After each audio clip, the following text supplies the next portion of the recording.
Hello world, you're listening to Strategikon, your window to all things security and foreign affairs.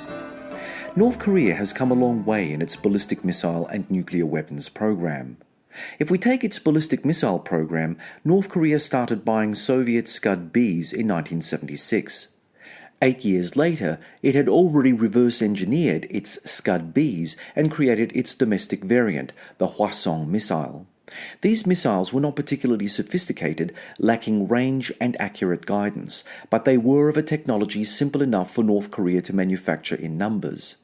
Soon, North Korean ballistic missiles posed a tactical threat that could no longer be ignored.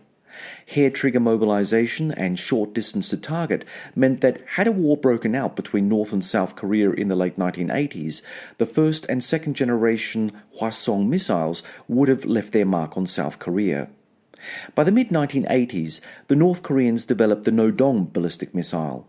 With a range of 1,300 kilometers, this missile, derived from the Soviet Scud-C, effectively covered all of South Korea. Being road mobile, Nodong launchers could be redeployed after firing their payload, making detection and interception of this variant difficult. By the 2010s, the North Korean arsenal was strengthened by the Musudan ballistic missile. With a range of 2,500 to 4,000 kilometers, Pyongyang could theoretically target heavily populated parts of Japan, including Tokyo, and the American North Pacific island outpost of Guam. Then, in 2017, North Korea tested its first intercontinental ballistic missile, its range being enough to hit the west coast of the United States, sending alarm bells ringing around the world.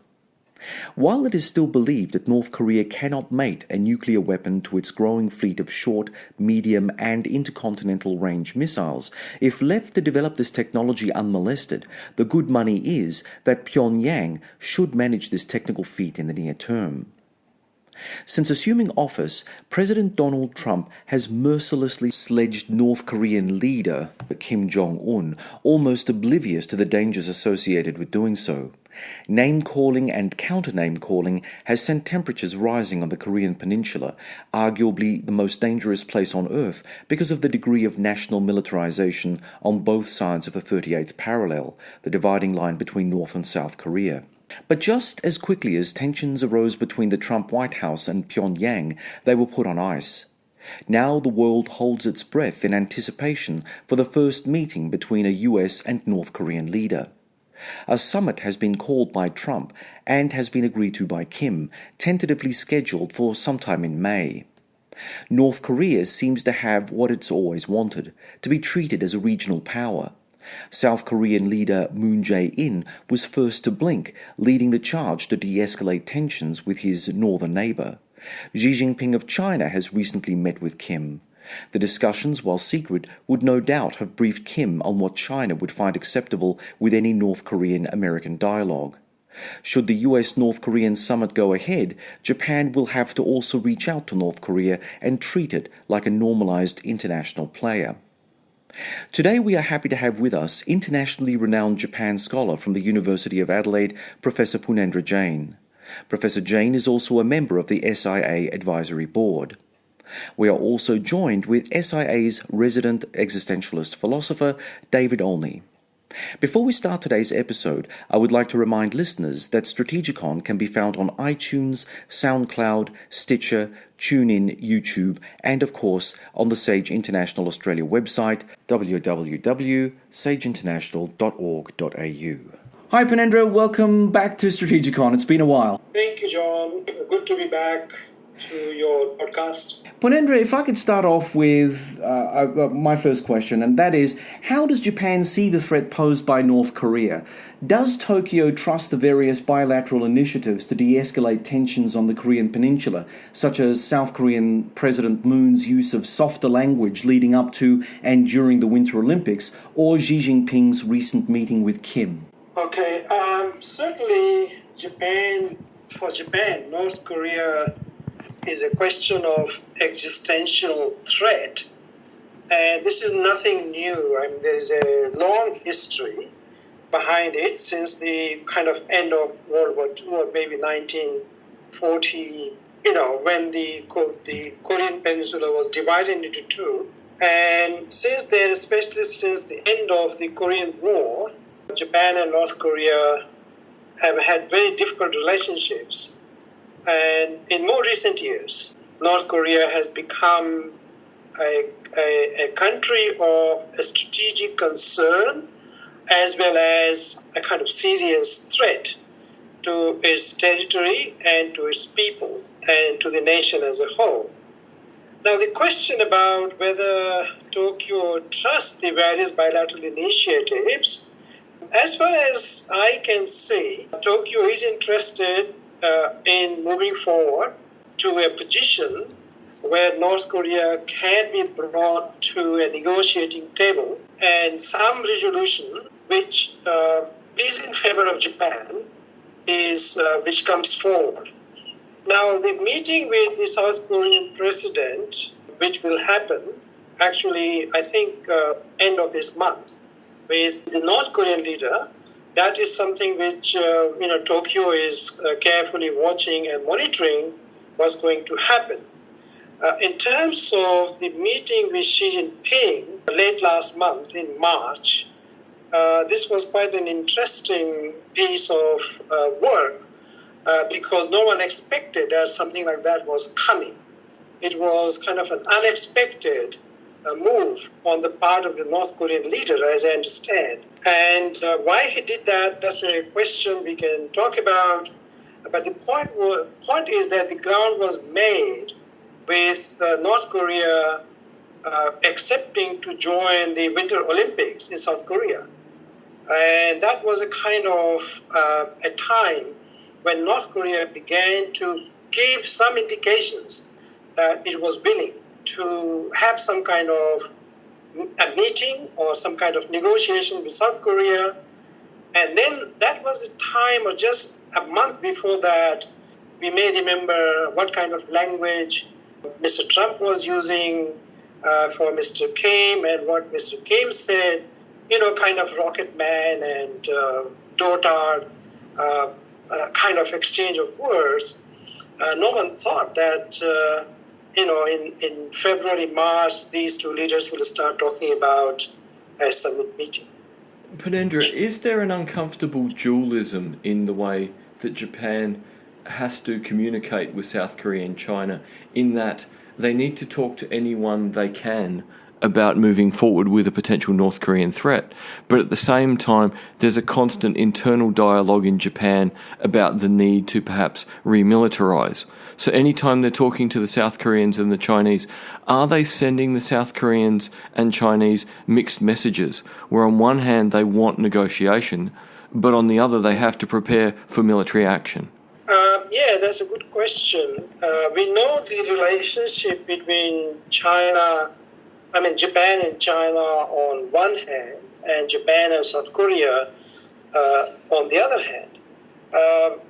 Japan and China have had a very vexed relationship, and in more recent years, or perhaps weeks and months, the relationships have gone from bad to worse. So it is very difficult for Japan to talk with China in terms of North Korea, or whether the Chinese leadership is willing to talk to Japan. We don't know about that. With South Korea, one would think that it might be easier because South Korea is an ally of the US, as Japan is. So this hub and spoke system, in the case of US, South Korea, Japan, has not worked quite well as in many other hub and spokes kinds of system, for example, Australia, Japan, US. Even though both Japan and South Korea, they are allies of the US, the Japan-South Korea relationship has been very, very difficult.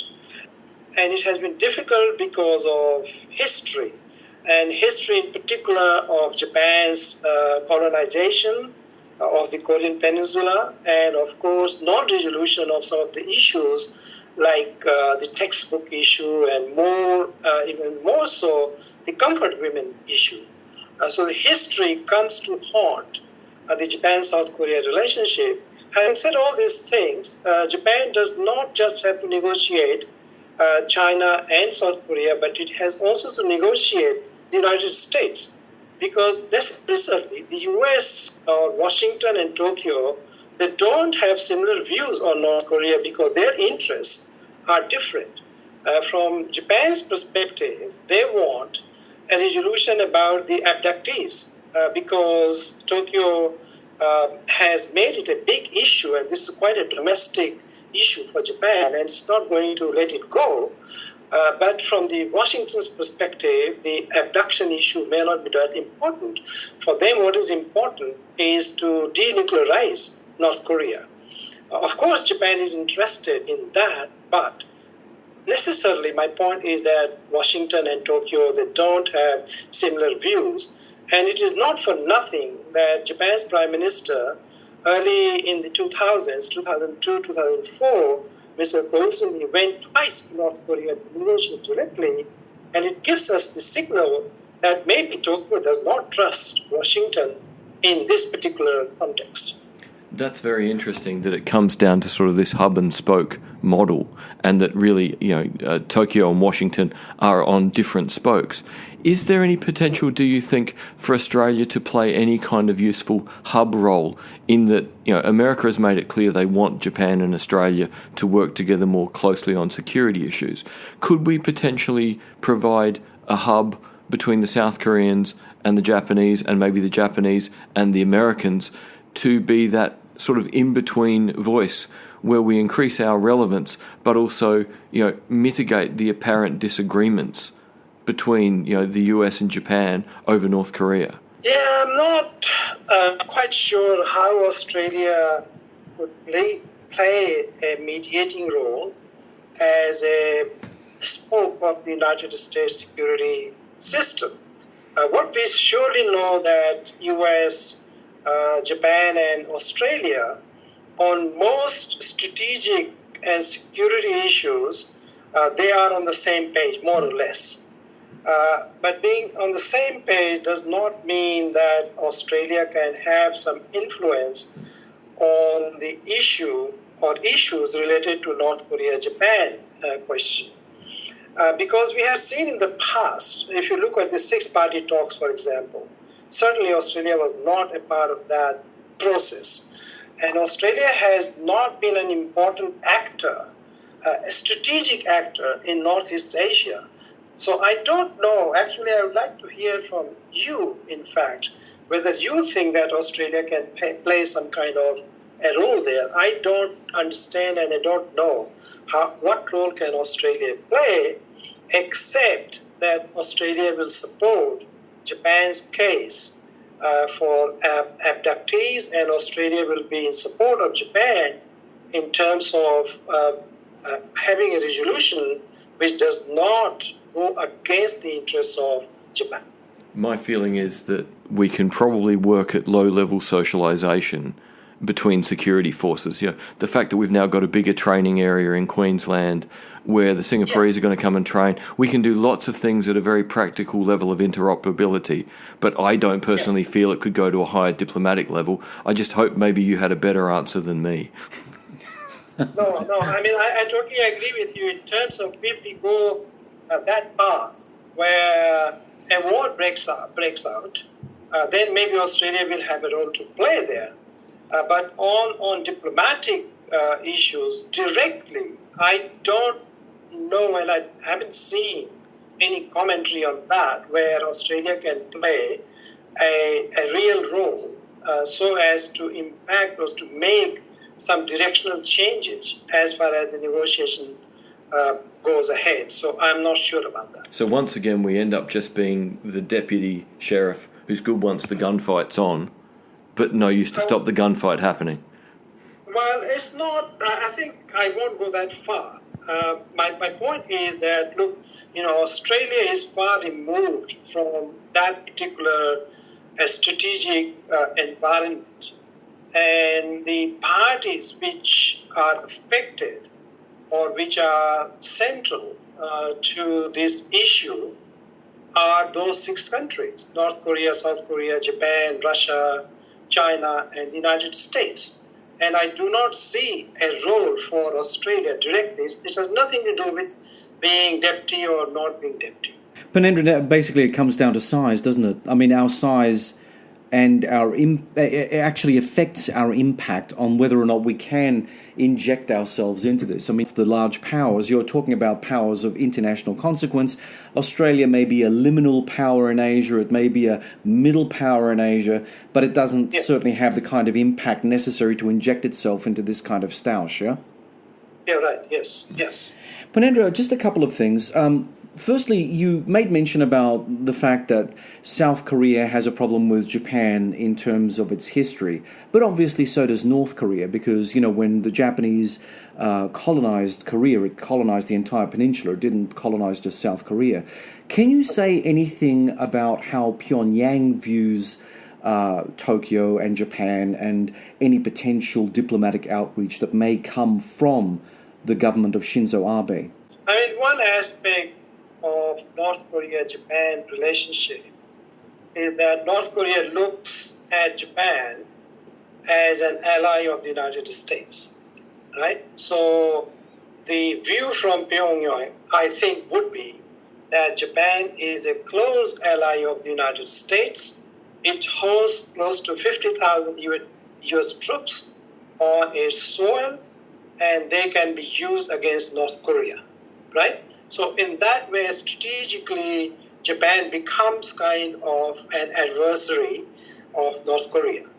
The other equation is the history issue, which you talked about, is, of course, the peninsula was a united Korea before the end of World War II.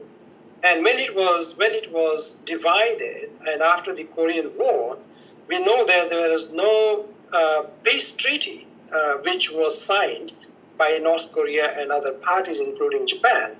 With South Korea, Japan signed a peace treaty in the 1960s. With North Korea, that has not happened. But in the early years, for example, in the 1960s, 70s, Japan was still doing a lot of trade with North Korea, despite the fact that they did not recognize, there was no diplomatic recognition of North Korea, and yet they were doing lots of trade and they were helping North Korea. So when there is a process, I mean, in his meetings, when Mr. Koizumi went to Pyongyang, when he met with the father of the current leader, which is Kim Jong-il, at that time there was a speculation that Japan will offer a sizable amount of money to North Korea if they sign a peace treaty. So I think there will be a lot of pressure on Japan, which we will see if the negotiation between Pyongyang and Washington goes ahead. There is a lot of pressure on Japan to put money and give to North Korea as part of compensation or reparations. So I would think Japan will have to pay between 5 and 8 billion US dollars to North Korea. So yes, history issues are there, and one of those issues will be reparations. But then the other issues of abduction, the other issues of maybe comfort women, all these things will raise their heads as well at that time. Purnendra, do you think that the Trump-Kim summit, if it goes ahead, will net some sort of peace dividend? And how will this affect Japan's security? It's a very, very complex issue. First of all, my thoughts are that a very first meeting, if it happens, it will be a kind of knowing each other and talking to each other, kind of clearing the ground for further talks and further negotiations. I do not expect that there will be a big bang agreement, and where Mr. Kim says, okay, we are denuclearizing, and US says we are recognizing you, and forces his allies, South Korea and Japan, to do the same thing. Maybe if it happens, well and good, but I don't think that's going to happen. So I think Japan is in a very, very difficult situation. And that's why I think Prime Minister Abe is going to meet with Mr. Trump before Mr. Trump meets with Mr. Kim. So I think in that meeting, Mr. Abe will make it clear to the president as to what are Tokyo's perspectives and what Tokyo would like to come out of it. And he would also, of course, very carefully listen to what Mr. Trump has in mind. So it is very difficult whether there will be a peace dividend which will come out from this. I think that's a long way off because we are talking about such a complex situation in Northeast Asia. You have got China, you have got, of course, the two Koreas, Japan, Russia, and of course the US. If you look at the example of East and West Germany, for example, we may remember that it didn't happen in one go. It had several stages, and the Berlin Wall did not, was not crumble quickly. It took maybe 2 decades for that thing to happen. So I would guess there will be a lot more time needed, so we have to wait and see what happens with Kim Moon summit, then Abe and Trump's meeting, following which there will be and there is likely to be a Trump-Kim summit. So we have to wait and see. Actually, it's very hard for me to think what will be the... Let's hope that something comes out of it. And then we progress from there, rather than we go backwards, because going backwards is the worst possible scenario, right? That might lead to war. And no one wants that. China doesn't want that. Japan doesn't want. Maybe, I don't know. Trump may go for that. But I'm sure from Tokyo's perspective and from Seoul's perspective, they don't want war. They don't want war on the Korean Peninsula because that's going to affect them very, very badly. But they certainly also want North Korea to pull back what they are doing and what they have been doing in the since Jong-un came in power. I mean, we're talking about 2 nuclear tests and how many missiles were launched and even reached Japan, and now he's talking about Washington under his nuclear attack. All those kinds of things have made the situation in Northeast Asia very, very dangerous. You mentioned China then, Purnendra, and it got me thinking that for all the things that we can't hypothesize what happens next, the thing that popped into my head is the growing level of interconnectedness between the Japanese and Chinese economy. So much Japanese manufacturing has been outsourced to China. China is relying to a large degree on Japanese technology to up the quality of its production. So realistically, there's an economic link there between China and Japan that provides sort of a point of connectedness and stability where 2 countries that have a massive impact on North Korea have kind of found a way to work reasonably amicably together on quiet economic projects. If we can't sort of hypothesize on what might happen at all these meetings, do you think there's anything we can draw from growing economic interconnectedness between Japan and China being able to provide some sort of softer economic landing for North Korea? I mean, we know that China is already providing soft economic landing for North Korea. My sources tell me that since the Xi Jinping and Kim Jong-un meeting, now there are train after train going from Beijing into Pyongyang, carrying lots of stuff for North Korea. So already China, Beijing is providing that kind of economic assistance, if you like, to Beijing, to North Korea. In terms of Japan, it is very difficult for Japan, domestically and internationally, having reached this situation that Japan is going to provide economic assistance to North Korea before they start dismantling some of their defense program. So it will be very, very difficult. And you are absolutely right. China and Japan, there's interdependency.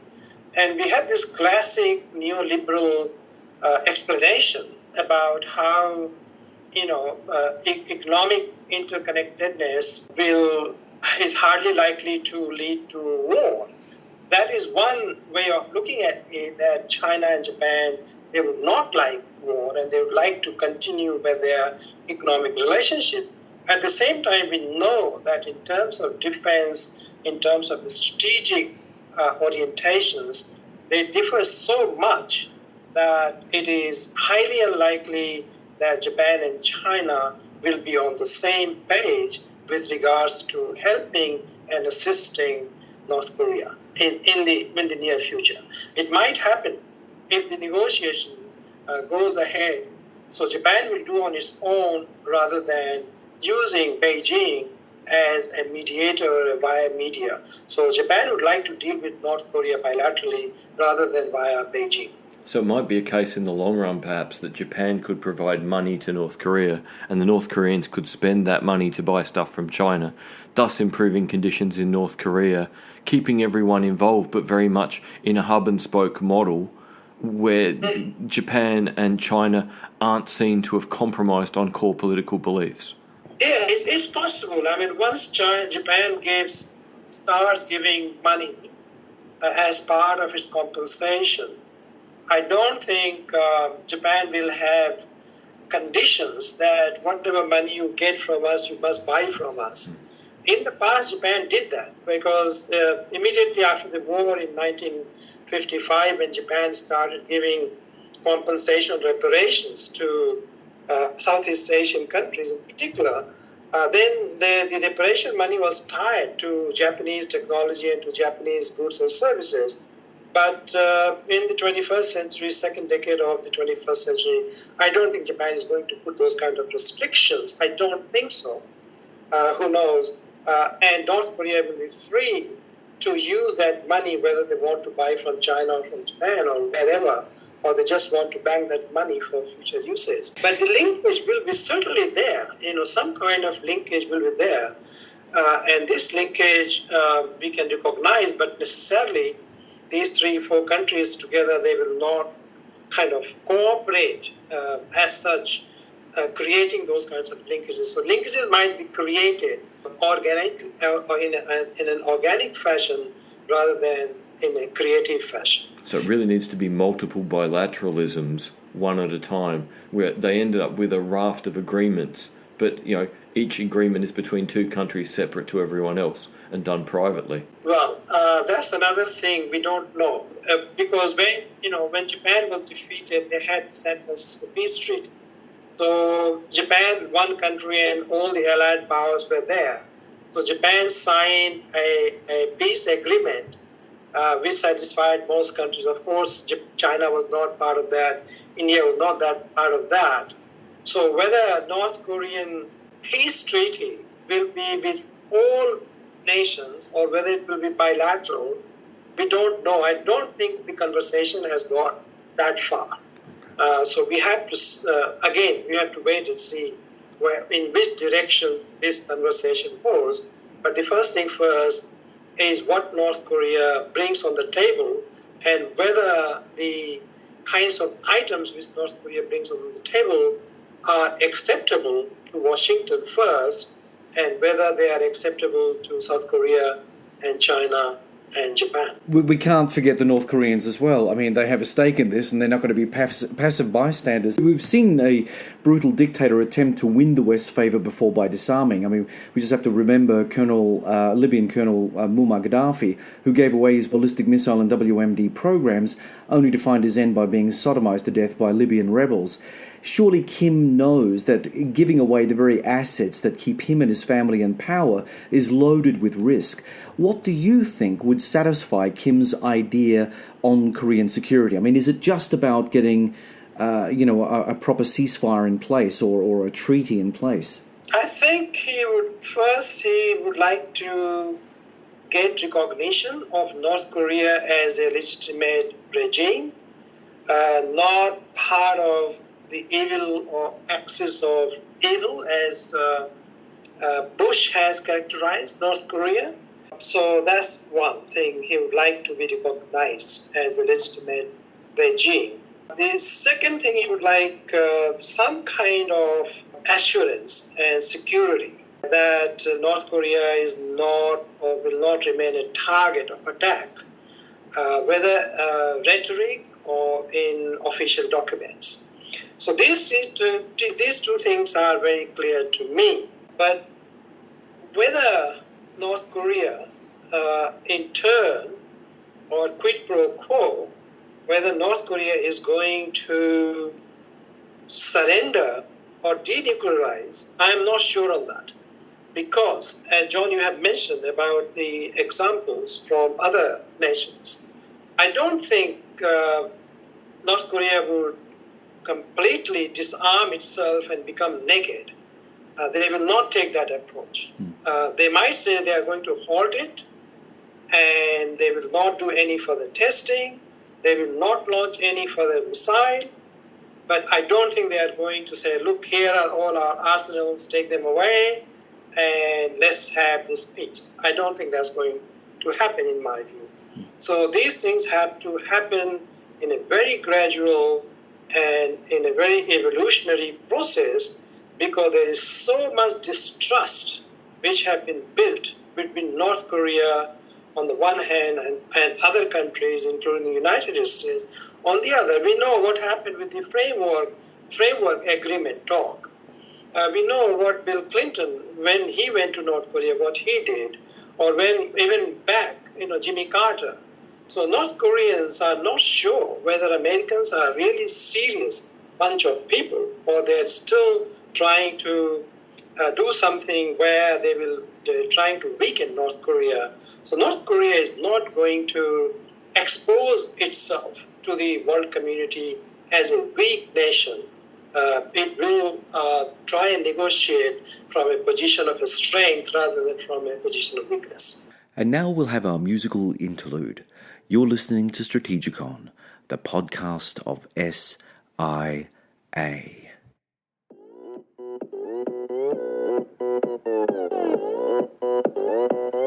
오빤 강남스타일 강남스타일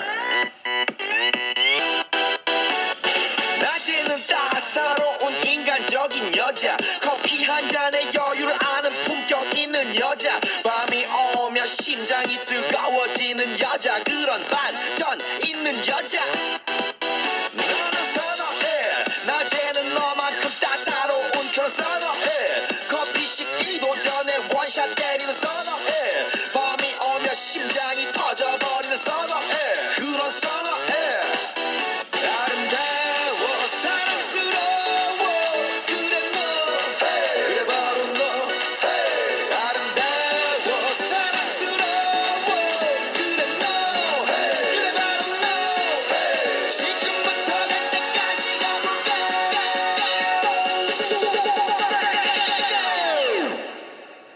오빤 강남스타일 강남스타일 오빤 강남스타일 강남스타일 오빤 강남스타일 에이 섹시 레이디 오빤 강남스타일 에이 섹시 레이디 That was the 2012 hit Gangnam Style by South Korean pop sensation Psy. Now let's return to our Northeast Asia Security Special featuring our special guest, Professor Purnendra Jain. Purnendra, what are your thoughts on Chinese Premier Xi's stance on North Korea? We've heard time and again about Chinese annoyance with North Korea, that the relationship is less cooperative and pricklier than ever. But North Korea and its stability are vital for China's security. A united Korea would pose commercial as well as strategic challenges to China, potentially extending American strategic power to the North Korean-Chinese border along the Yalu River line. That being the case, are the Chinese truly annoyed with North Korea, or is this part of a strategic game designed to misinform the US and Japan on the actual strength of covert Chinese-North Korean cooperation and coordination? Okay, big question and long one as well, John. Sorry about that. China-North Korea is quite an interesting relationship. In recent years, I think China feels at times it seems that China has been kind of in an embarrassing situation from North Korea. We have seen some examples where North Koreans tested missiles when China was hosting some international conferences, including, I think it was, can't remember, it was G20 or BRICS Summit. So when they were hosting these regional or international meetings, the North Koreans chose that timing to launch their missiles. So what kind of message they were trying to send? They were trying to send this message to Beijing saying that you have also become one of them, right? And one of them means you are working with the United States and US allies, and you are trying to kind of advance your national interests and not behaving as a good friend of North Korea. So in that context, the Chinese leadership might have felt a little bit embarrassing situation. But the point we cannot forget and we should not overlook is, of course, North Korea is so important for China as a strategic point, and for China to maintain its influence and China to maintain its leverage over Japan, over US, and over South Korea. So this is such an important regime for China, and that's why China would like to be involved throughout in any negotiation which takes place between North Korea and other countries, including the United States. So let's not discount China. There might have been some moments in Beijing where they might have felt that, how to deal with this person. But on a long-term basis, history tells us, past examples tell us that North Korea is such an important piece of leverage for Beijing to pull its own or to influence not just the region, but also beyond this region. Apart from a sort of Finlandized solution for North Korea, is there a time that you think that the idea of unifying the Koreas would not necessarily be a strategic threat to China? It won't. So we are talking about a prospect of a unified Korea. Yeah. If that happens, that's going to change the entire strategic equation of Northeast Asia and the entire world, as a matter of fact, right? So if that happens, a united Korea may be good for the United States because they don't have to deal with the kinds of situations which they have been dealing with for the last 50 years. That might come to an end, but certainly then the United Korea will become an important player. And from Japan's perspective, that might be a good idea, but from China's perspective, this may not be a good idea. Because, as I said before, because North Korea gives a strength to China. North Korea is a source of a strength for China, a source of negotiation, is a source of, embarrassing other countries. So if North Korea disappears and there is unification, it's good for the world. It may not be so good for China. But I don't know whether that is going to happen or not. We are still thinking like 5 years ahead of our time. See, that's very interesting, the idea of what would mean for a unified Korea, because I can't help going back to what we were talking about with interdependence, that if we have economic interdependence between Japan and China, and we have strategic interdependence between North Korea and China, the one certainty is here that South Korea is a potential economic competitor to both Japan and China, and is a strategic problem, in a sense, for both countries. So, in some strange way, the status quo of North and South Korea remaining separate but North Korea becoming stable and reliable, having sensible command and control over its limited nuclear arsenal, providing that strategic gap between the West and China, not upsetting the apple cart economically. That really, the idea of it unifying would just destabilise everything even more. So it seems to me that anyone who's talking about unification at this point is in some sort of idealistic place, when in reality what would benefit most people most is simply to stabilise the nuclear arsenal under good command and control, a stable regime, to trickle wealth in from China, to trickle money in from Japan, and to tell the South Koreans to just please be calm. Yeah, you're absolutely right. I mean, that's the best scenario.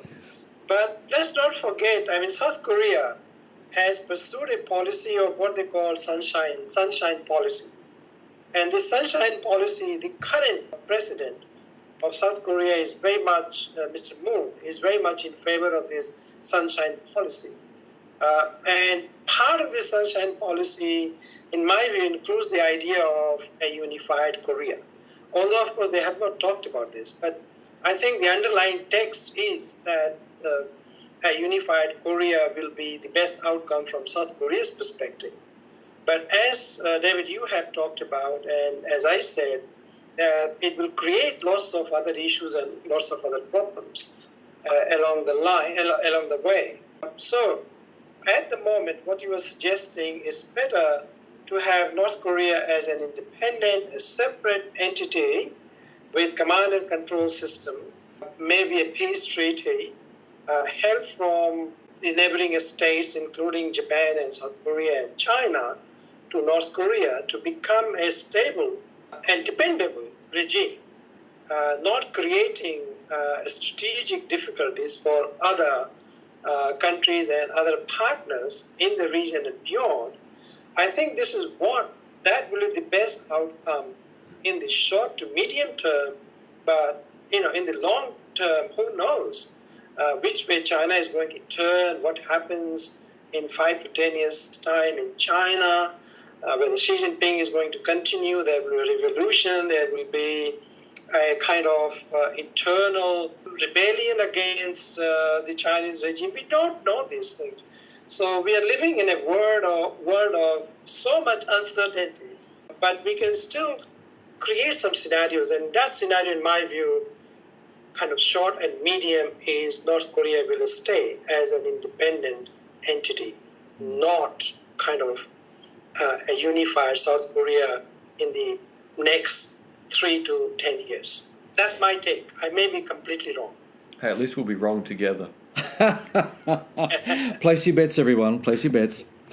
Purnendra, so far, Japan has kept a reasonably cool head regarding security threats from China and North Korea. I mean, it has bolstered its defences, but not in an overtly aggressive manner. Prime Minister Abe is a Japanese nationalist, and his constituents want a stronger Japan and a stronger Japanese military. How have Chinese and North Korean military threats and provocations impacted on Japanese pacifism? Well, I think North Korea is one of the factors when we look at Japan's defense policy. And for the first time in 2013, just 5 years ago, Japan issued a national strategic framework. It never had written that kind of document as we have seen in the case of the United States and Britain, for example. And one of the reasons is, of course, this anxiety of North Korea. The other thing which we have seen, although, of course, Japan has not changed its constitution, so the pacifist clause of the constitution remains intact. But there have been incremental changes in Japan's defense policy. And for example, Japan has lifted ban on export of armaments, for example. Japan has also now is able to participate in what they call joint, I just can't get the term, but they can now participate with the US and other allies in keeping peace and in joining in third countries. And also Japan has increased its defense capabilities. Last year, actually, Japan has increase its defense budget after many years of kind of maintaining the defense budget at a certain level. And in terms of acquisition, now Japan is trying and will try to acquire more defense equipment to deal with the North Korean threat in particular. They may not yet go to nuclear option because we know that the US umbrella is still there. But, the point is, as perhaps you would agree, John and David, that so far Japan was quite happy with the US commitment of protecting Japan. But in the last several years, Japan is a little bit nervous and not sure to what extent the US is going to protect Japan in case there was a missile attack. So Japan is trying to improve its capability. And we can talk about some nitty-gritty details, but we don't need to go into that. But certainly Japan might be looking at purchasing cruise missile, for example. I don't know, but there has been talks along that line.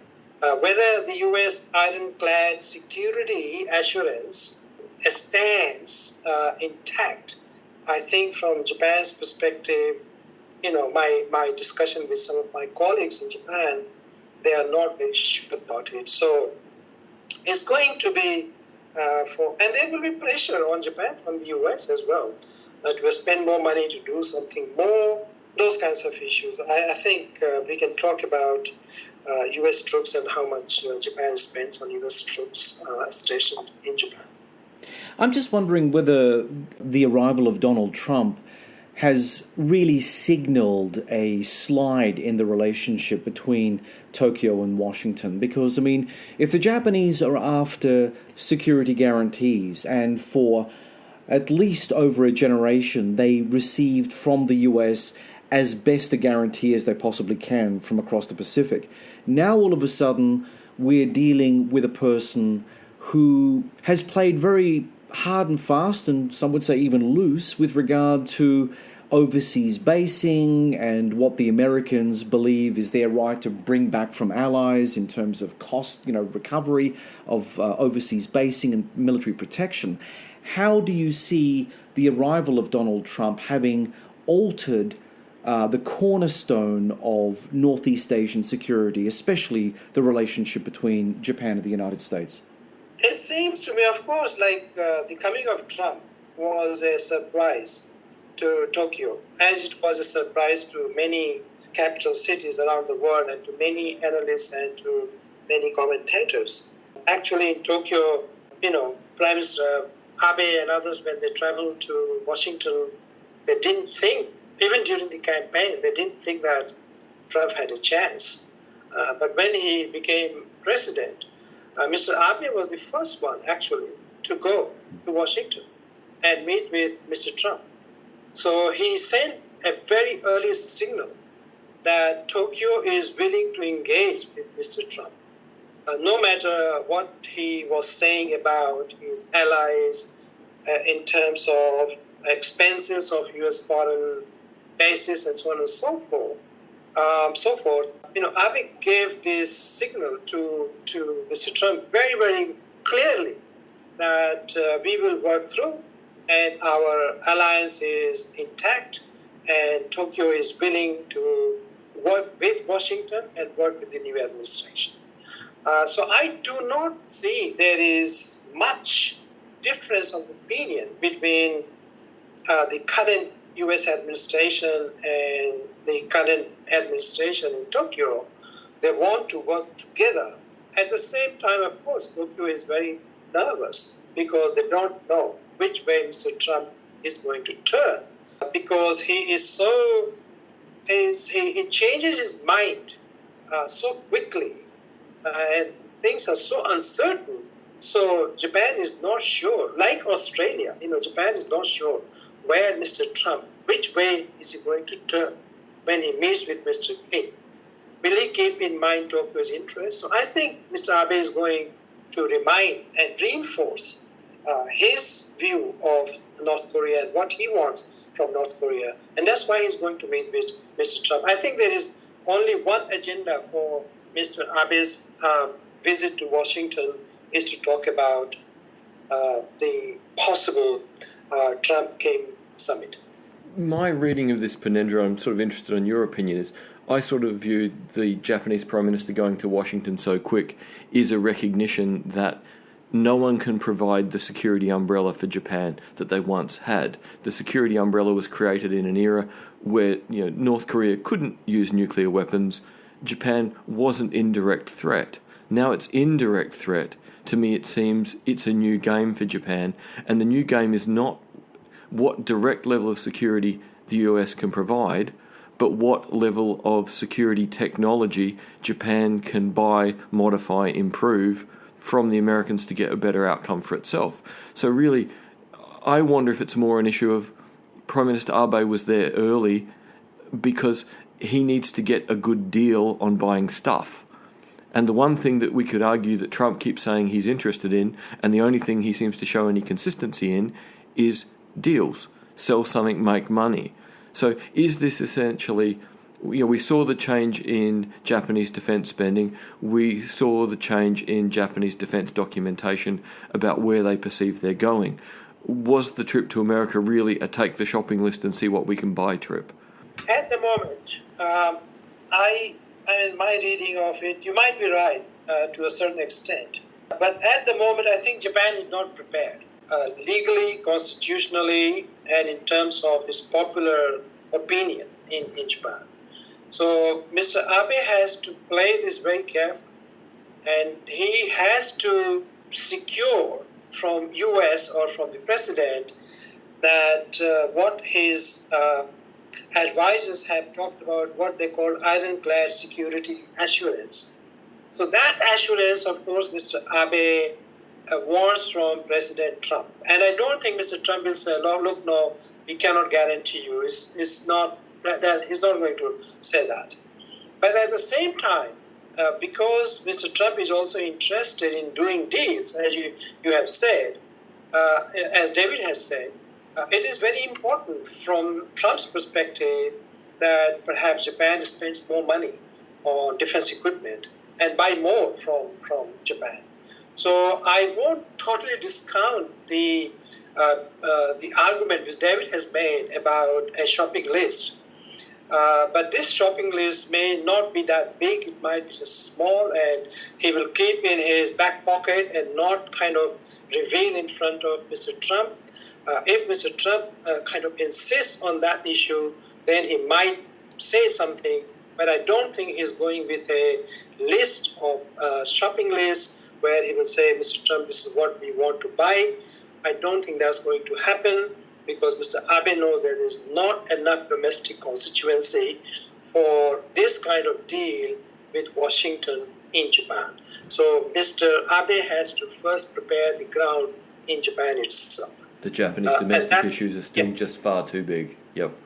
Yes, and because still people oppose in Japan about constitutional amendment. People still oppose Japan to restart some of the nuclear power plants because they are so nuclear averse and opposed to anything which has got nuclear attached to it.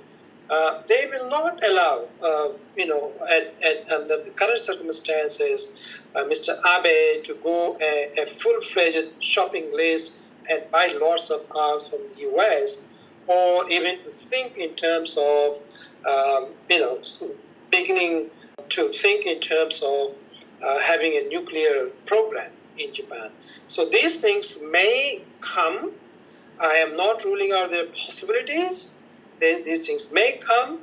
If this forthcoming meeting fails and there becomes a real possibility of war, then Japan will have no option but to convince and persuade its people that, look, we have had enough. We need to secure ourselves. We need to secure our people and security of our nation. And this is what we need to do. So I think this is like third or fourth step. I would still hold my breath a little bit for a better outcome in the next 12 months. Purnendra, American anti-ballistic missile technology, specifically the Patriot PAC-2s, have come under some criticism recently owing to their poor performance during the Saudi Houthi war. Considering that South Korean and Japanese air defences have the American Patriot system as their primary anti-ballistic missile anti-aircraft system, how confident are Seoul and Tokyo sheltering under this US-manufactured umbrella in the face of the Patriots' less than stellar performance in protecting the Saudi capital Riyadh? It's quite interesting. First of all, I don't know. The Japanese have, and the Japanese self-defense forces, they have never been in a combat situation, right? So, and they have to trust some of these anti-ballistic, whether they are medium or long, what the Americans offer them, right? And things can go wrong. And we have seen in the case of Japan, although, what's the name of this aircraft where they had accidents in other countries and also in Japan, but they're still going ahead with that aircraft. What is it called? Ospreys. Osprey? Yeah, Ospreys, Yeah. that's right. Yeah. So I think I think this is a similar situation where Japan does not have any option but to depend on what the US is telling them and accept that. But as I said previously, a little while ago, that Japan might go for cruise missiles and purchase from the US. If they think that that's not enough, let's have this. But that will happen only if the negotiation fails. And, the Japanese feel threatened even more.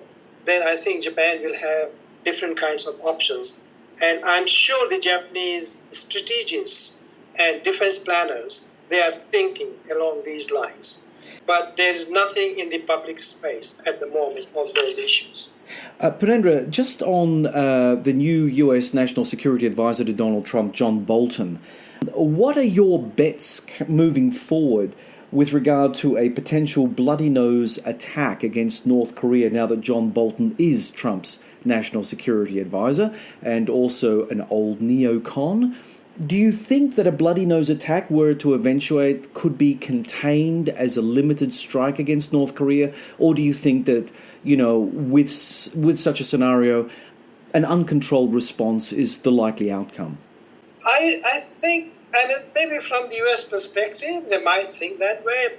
But my take on this is that neither Tokyo, nor Seoul, nor Beijing would buy that kind of attack from the United States, because that's going to unsettle the entire Northeast Asian region. And China, Japan, South Korea, Taiwan, Hong Kong, they don't want this kind of situation. So they will try and persuade the US not to go for that option, right? But if that happens, then this will have severe repercussions on the Northeast Asian strategic environment. There will be refugees from North Korea going into China, into South Korea, into Japan. It will be a chaotic, it's a mayhem. And I don't think none of these nations in the region would like to see this kind of situation. And I only hope that doesn't happen. And hopefully, John Bolton, being in the actual power situation, he will understand the repercussions. It's one thing to be a conservative and nationalist and, making statements when you don't have a powerful position. But when you come in that position, there are lots of things you need to consider and weigh and think before you make. So it has to be some kind of calculated and rational decision, not kind of because Mr. Bolton wants it, let's do it. It's not going to happen that way, John. That's my reading of it. Oh, no, I agree with Purnendra. My great hope is that nothing that dumb happens. I can't remember if it was 2016 or 2017 when the big American-South Korean exercises were on, and the media were providing coverage that huge quantities of SEAL Team 6 were in South Korea practicing a decapitation operation. And you go, you really, really, really hope that isn't true. And if it is true, whose demented idea was that? Because that is just one level of provocation too far. And hopefully the bad press that got at the time will be seen. There's too much here to lose when there's a chance of gains. So, Purnendra, just finally from me, the Obama era's pivot to Asia was a total fizzer. Indeed, Obama-era diplomacy and strategy, while seemingly rational in comparison to what we're experiencing under Trump, was lackluster and indecisive. Obama talked a good talk, but misunderstood American priorities, which were and continue to be the stability of the Middle East. Trump has avoided sweeping grand strategic statements in favour of his art of the deal, keep 'em guessing style. Do you think that in spite of the international criticism levelled at him, Trump's strategic unpredictability can net Northeast Asia unexpected security gains? I would hope so. Trump has not, as you say, there is no grand strategy or narrative of what he wants to achieve. There is no pivot to Asia, for example, or rebalancing kind of thing, which gave a signal as to what the Obama administration stood for. Whether he achieved anything or not, that's another issue to consider. And he was right in the sense that, under the Obama two administrations, things got out of hand. And not just North Korea. If you look at some of the nuclear tests which happened when Obama was president, and lots of missile tests. Also, China's expansion into the South China Sea, for example, and its influence in the Indian Ocean and so on and so forth. These things were achieved by North Korea and China, while Obama was trying to talk to people that he's bringing his attention back to the Asia Pacific, but nothing much happened except we are seeing more and more difficult strategic situations in the region, and that actually this has made countries like Japan in a very difficult situation. Every time Japan is pushed on the back foot, and then Japan has to respond to those kinds of things. But at least in the case of Mr. Trump, people are not expecting anything. It's so uncertain, right? So uncertainty, in a sense, becomes a strength for other countries to think very carefully. They don't need to depend on pivot to Asia or rebalancing, and nothing happens. So in a sense, Trump has given a good opportunity, in my view, for others to sit up and think for themselves, right? And make some strategies and make some scenarios as to what would happen, rather than sit back and relax that the US is there to protect us because Obama is saying this or President is saying this. So the world has changed. Let's accept this. And the world has changed partly because of the new president in the Oval Office. So let's take cognizance of that, this change, this uncertainty. You can't trust other countries. You can't trust what they're saying. So in a sense, the world is not the same as it was before Trump came into the Oval Office. The world has changed dramatically, and everyone has to think very, very carefully. They have to keep their thinking caps on all the time. No time to sit back and relax. Thank you very much for that. David, do you have any final questions for Purnendra? No, just to totally and utterly agree that a slightly entropic America is everyone's friend. And that's a very positive way to end this podcast. Purnendra, thank you very much for sharing your insights with us today. Thanks very much, John and David. Good to talk to you. Thank you, Purnendra. Bye. Bye. Thanks for listening, everyone. We hope that you'll join us for our next exciting adventure through the world of geopolitics. Remember that you can subscribe to Strategikon through iTunes, SoundCloud, Stitcher, TuneIn, and YouTube. And please like us on the Sage International Australia Facebook site and follow us on Twitter. We appreciate your support. Also, please comment on any of our articles and podcasts through Facebook, LinkedIn, Twitter, and of course on the Sage International Australia site. We welcome any constructive feedback that can help improve our products, and we look forward to engaging with our followers. Until next time, goodbye.